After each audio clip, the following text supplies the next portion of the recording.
Welcome back into the Pilgrimage Perspective. This is episode 3. Today we're going to be talking all about high school pilgrimages. We have 5 great leaders talking about their experience with the high school pilgrimages over the years. They talk about themes that they've seen on every pilgrimage. They've talked about stories that they've only seen once or twice. They'll also talk about the magic of Assisi, a place that you and I miss now that it's 2020 and really no one's been able to get there this year. We are already looking forward to getting back. And they'll talk about the first thing that they'll do when they're back in Assisi for the first time. It's Dr. Alex Egler, Father Alvin Tay, Father Christopher Iwancio, Brother Michael Ward, and Sam Ranke. Episode 3 of the Pilgrimage Perspective starts right now. This is episode 3 of the Pilgrimage Perspective. Today we're talking about high school pilgrimages. And I have 5 experts. They might disagree with me, but 5 experts on the subject. All of them have different experiences. Some went on pilgrimage as a high school student, and then as an intern, and then as a leader. And others have just been leaders. A lot of experience amongst this group. So I'm really looking forward to these conversations today. I'm going to start with Brother Mike on this question. Don't look scared. It's okay. It's okay. I hear amongst our staff that high school pilgrimage is the future of the program. Why do you think that is? Why is it so important that high schools are getting so involved with this program? Well, there's an obvious need. If people are going somewhere, there's a need. There's a gap that needs to be filled, and I think the pilgrimage program fills that gap. There's this desire. There's this want that high school kids want something different. They have to feel as though they belong. And I think the pilgrimage program does that. Francis and Claire do that. You know, it's the idea that you belong here. And it's like Jesus' arms on the cross aren't there hanging there limp. They're hanging there to embrace us. So we embrace that cross. We embrace our faith in a way that they don't necessarily get to do in their homes or in their classrooms. I think you're right about that. And, you know, I had the unique experience as being kind of the shadow when you, Father Alvin and Jen, were the leaders on our pilgrimage. It was only last year. It seems like years ago now. And just seeing the transition from, you know, high school students getting off the plane, not knowing what's going on, and seeing that transition to really opening up. Alex, can you talk to that? Just how students really open up as the days go on, especially when you start in Assisi.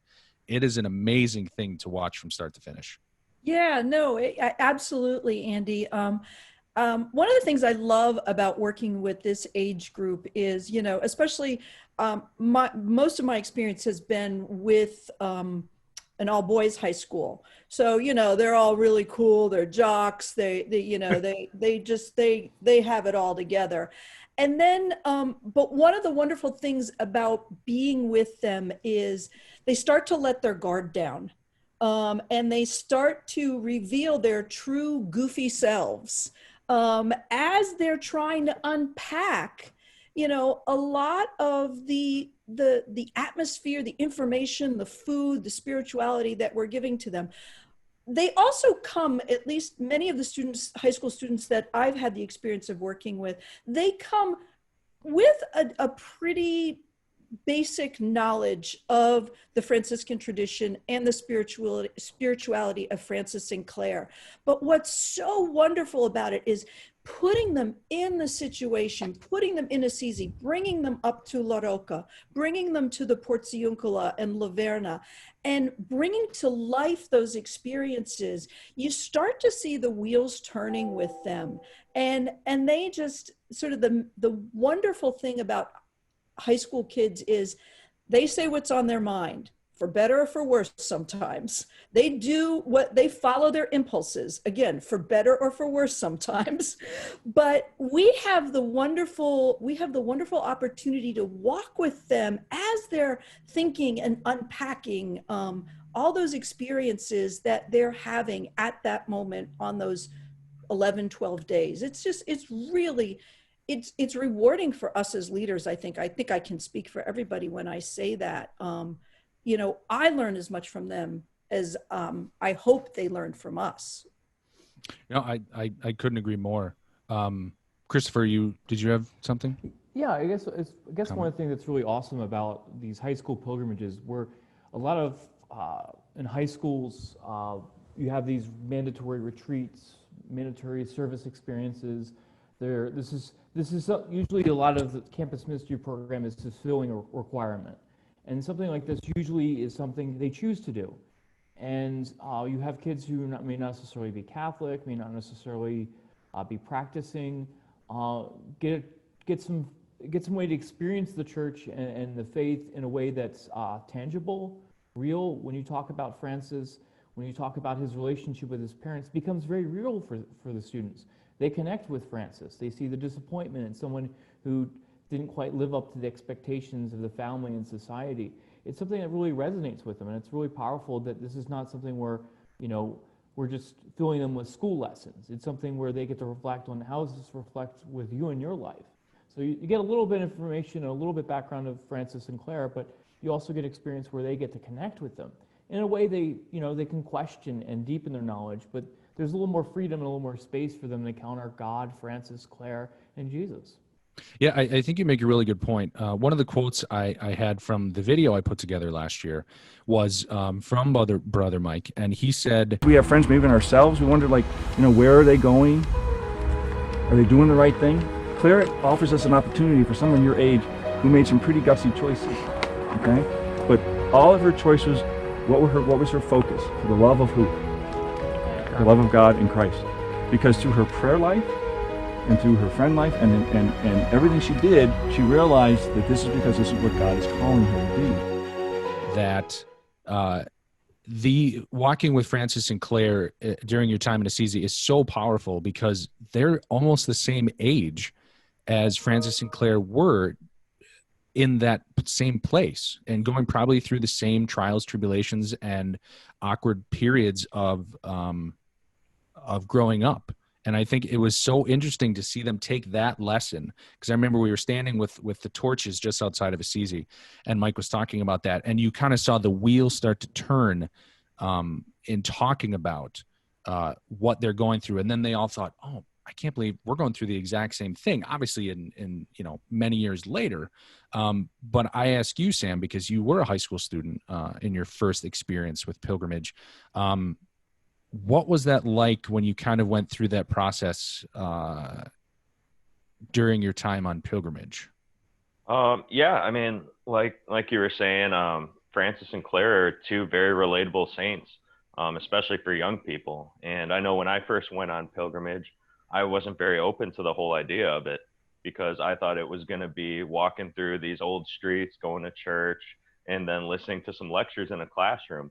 But then you get going and you go on some of the rituals we do, like the Clare walk, the leper walk, and you actually get put right into their shoes. And it's a unique experience. Sometimes you actually get to be Francis and Clare per se on those rituals. And I know one time when I was the leader of one of them, we had a girl who she was very closed off to the whole pilgrimage experience until she put on the cloak that was Clare's for our ritual. And from that point on, she wouldn't give up that role. She was Clare the rest of the pilgrimage. She was Clare. Oh yeah, it was fantastic. But yeah, it just really brings you in. And then kind of like what Christopher was saying, Father Chris was saying, they get on this and it's such an experience for them. They start talking about it and how it kind of ropes back into when you were asking Mike, how is this the future, the young people? They start talking to their friends about these experiences, and they start making the experiences that they could relate to on pilgrimage relatable in their lives back home. And before too long, it's kind of networking to young people, and you start getting people interested in the church. It's a great thing. Yeah, I couldn't agree more. And you mentioned the power of Assisi. Alvin, I'm gonna Father Alvin, I'm gonna ask you this. Assisi is a different place. You get off the plane, you probably come from a bigger city, bigger airport, hustle, bustle. You've been in the air, and then you walk into a city that seems like it hasn't been touched by time in decades. Why is Assisi, especially for high school students, such a powerful place? I guess it's really for all of us. There's a lot of effort too, I think, with um, for the city itself to keep it that way. So because they do appreciate that that people go there to seek peace, to seek some quiet, and we have to acknowledge that a lot of that goes to the city, goes to the government. But behind this, all of this, Assisi is Assisi because of St. Francis of St. Clair and all the saints that have lived and walked those streets throughout these 800 years. So it cannot, we cannot disregard the fact that the atmosphere is there because of all of these, you know, put together. The past, the present, all combined, brings everyone together. So when you go there, you get to feel that there's the presence of holiness, that holy men and women lived there and died there, and the people of today still respect that. Those who are in charge of the city. They try to maintain how it looked. They preserve the stones, the buildings. They keep it clean. They have very strict rules. So all of this, I think, contribute to what we see when we go there today. Andy, may I add to that a little bit? Yeah, go ahead. Not a problem. Al and I have been there and a couple times, both with students and without. I think Assisi speaks for itself. It's one of those places that the walls talk, the streets talk, the trees talk, you know, everything speaks to a person. Okay. So when a college student gets there, or excuse me, a high school student arrives in Assisi, this is something they've more than likely have never experienced before unless they've traveled somewhere before. But our modern cities don't speak to us that way. They don't touch us in the way that Assisi does. So in some ways, if we just get them there, we could probably just let them go and they would have a great experience. However, what we do, and then we let them go out, we let them go, right? And for better or worse, sometimes we wonder, oh my gosh, but it's Assisi, it's a safe place. And high school students feel extremely safe in that city once they realize they can be safe. We let them go. We don't have chaperones a lot of times. They go out in groups of 3 or 4, and then they come back and they tell about their experiences with the townspeople at the time, or they actually go back to places that we visited, so they go back and pray. So it lends itself for the high school student to experience something they've never done before. I mean, it's like going to the Disney World for the first time, except, you know, no offense, Walt Disney, but that's all fake. There's nothing fake about Assisi. You know, there's nothing what you see on the front, the facade, continues in the back. There isn't just this fake wall and there's something back behind it. You just keep going layer upon layer upon layer in Assisi. And I don't think that's what our young people get today. And so when they get to Assisi, they start peeling away the layers and I'm like, wow, there's a lot behind this. And that speaks to them. I actually feel, well, just a quick one. I actually feel like Assisi carries a lot of the burden when we're doing our pilgrimages. Like, you know, because you're doing like retreats, for example, in the US or somewhere else, and you're just giving out words, but in your own perspective and everything. But like a lot of the heavy lifting is done by the whole atmosphere when you're there. So that's, you know, sorry, Alex. No. Mm-hmm. I just wanted to kind of add to what both Brother Mike and Father Alvin said. And I think maybe a phrase that captures it is this idea of spirituality of place. Yeah. That just, you know, that kind of in essence what it is. And if I could, I want to share a story that I think Brother Mike's going to know what I'll talk about. Is we had an instance a few years ago on pilgrimage where one of our young pilgrims couldn't come on the exact day that the rest of the group came. He was delayed because of passport issues. So not only was he devastated, all of his friends were devastated. And we thought, oh my God, this poor kid is really going to be playing catch up because he's missing a lot of these wonderful, wonderful sanctuaries and bonding with the entire group. When he finally arrived, and I think Brother Mike and I were pretty much moved to tears, as we are basically every 20 minutes when we're not arguing with one another. But what happened was when he got there, his friends took him. They had an afternoon free, kind of, as Mike said, you know, we let them go. They had an afternoon free and we thought, okay, they're all going to go on the piazza and get pizza and cappuccinos and stuff like that. These young men took their friend to San Damiano, to the Porziuncola, to La Rocca, to all these other sanctuaries that he had missed when we were walking around, because they wanted him to experience this. And they basically told him everything they had learned. And they came back and we kind of did this round robin. So what did you guys do today? I started to get so, well, I mean, Mike makes fun of me because I'm always crying, but I started to get so emotional because I thought, here you go. We just, as Mike said, we just kind of let them go, and they're like sponges absorbing it, but retaining it. You know, if I jump in there, something that's really interesting because, you know, with a lot of these educational tours, they do these swift and fast tours of Italy. You know, we go see this, we see this, we see this, we see this. We're going to see this. Oh, look at this, and they're in and out. They're in and out of places. They may go to Assisi for like 3-4 hours, and that's it. And what amazes me is you really don't get a sense for Assisi until you've been there 2 or 3 days. It takes some time for it to kind of for you. All right, you got the photos out of your mind. You put down the camera for a minute. You can start soaking things up, and it's really powerful because I've had students who've been to Assisi with their parents before. They've been to Assisi for the day, and you know, they would say, "Mom, Dad, we've got to go back, and I got to show you the other Assisi. I need to." And we've had several students here who have literally, you know, "Mom, Dad, we need to stay in Assisi for 3 or 4 days," and they will do exactly like, you know, these students said. They will literally walk and say, "This is what this happened here. Let's spend some time here." They'll offer their parents a mini pilgrimage when they go back, so because they want to relive that experience that they had when they were on high school pilgrimage. So for me, it's fascinating because it's not just a kid, I want to make sure I want to get a good selfie moment here or there. It sinks to another layer, and it stays there, and it's something they want to come back to, not just when they're, you know, in the country, but something they want to come back to when they come back to the United States.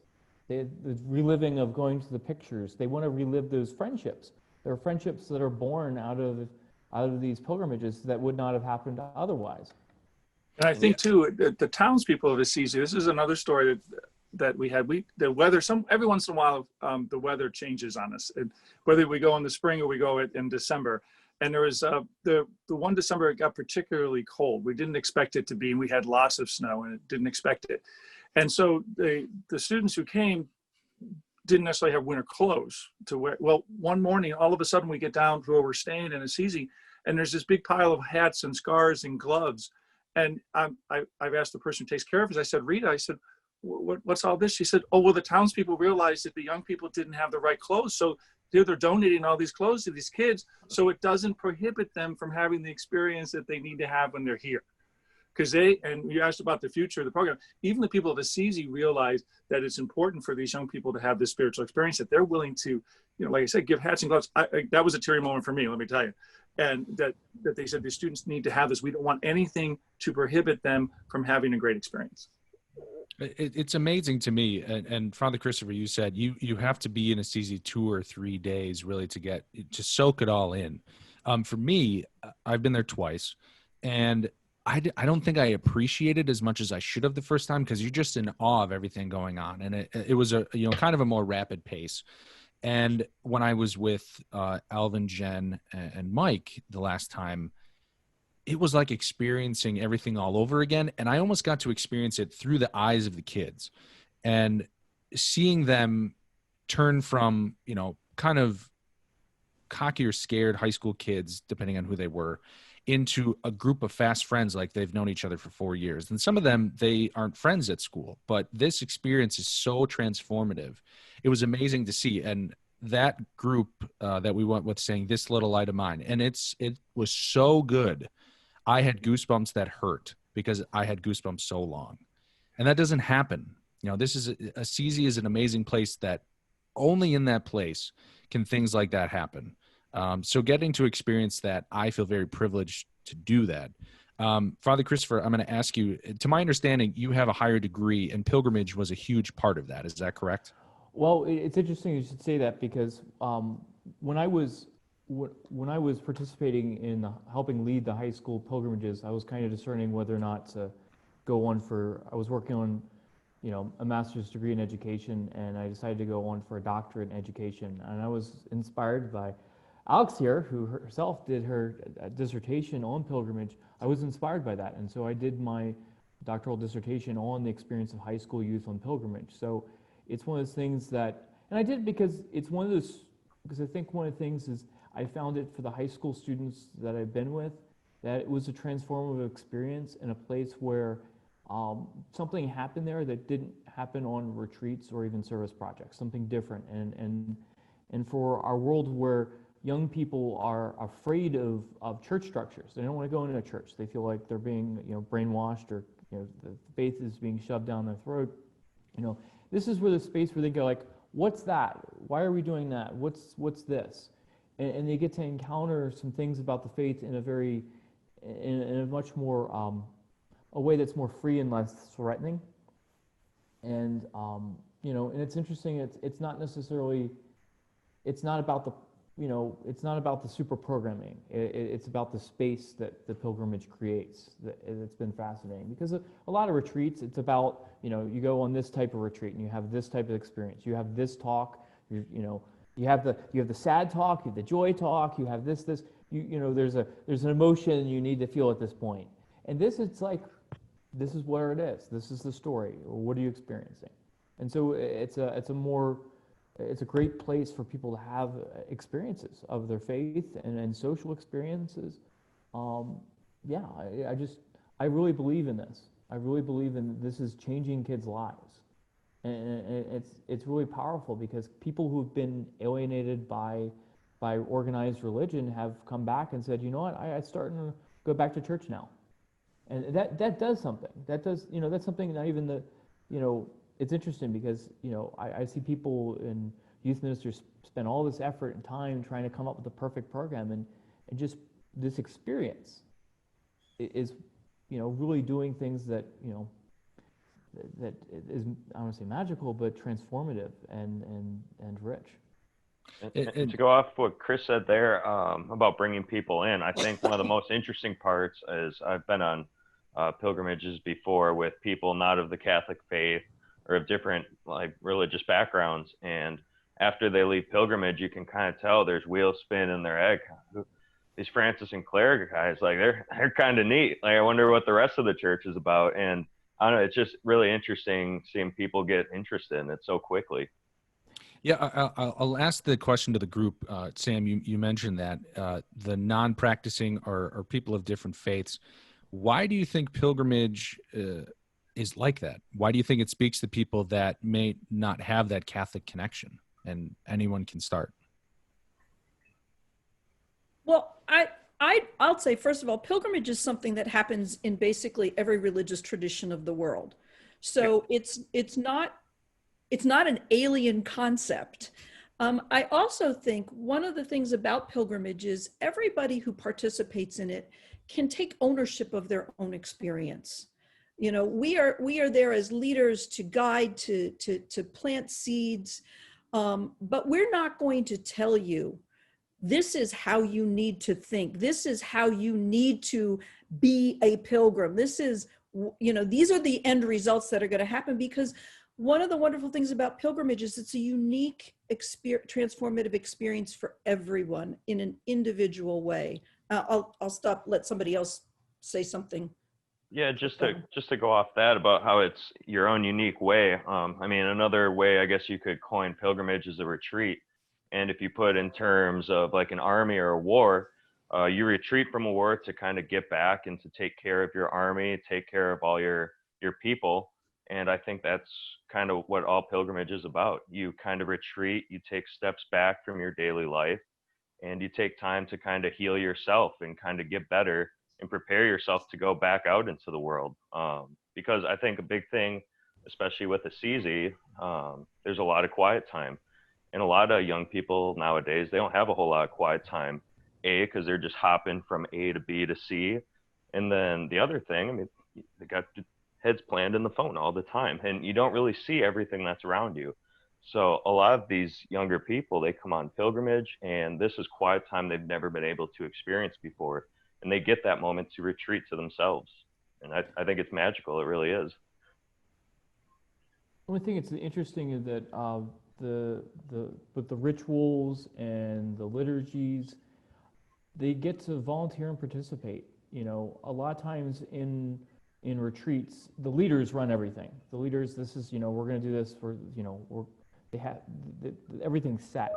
And here it's more of the, you know, they help develop the rituals. They help develop and participate in the liturgy experiences, like picking music, and you know, the creating of the space.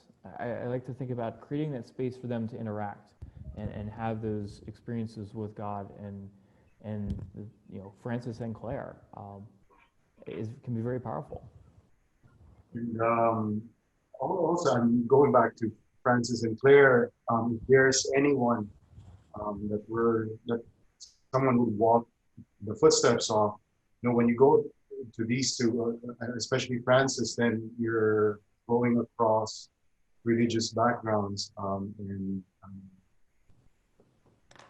because like Saint Francis is probably one of the saints that has different orders in not just the Catholic faith. So like a lot of maybe Protestant, even Lutherans have a Franciscan order, or some type of Franciscan order. Orthodox churches, and Francis, who went to meet with the Sultan. So if there's a good example, good real example of going across these boundaries, it would be St. Francis, and on top of us being in Assisi and an open space. So I think that contributes a lot too. I think too, for the non-Catholics, or those, the unchurched, if you will, Catholics, this is appealing because, you know, we're not trying to make them do anything. We're not trying to make them feel this. We're not trying to make them, like, then we become gods, you know. And that's what they're so used to. They're kind of used to adults, you know, squawking at them and saying, you have to do this, you have to do that, you have to do this. There's appropriate times for that. But on pilgrimage, it's a journey and it's a self-discovery. And the idea, we provide a safe place to do that.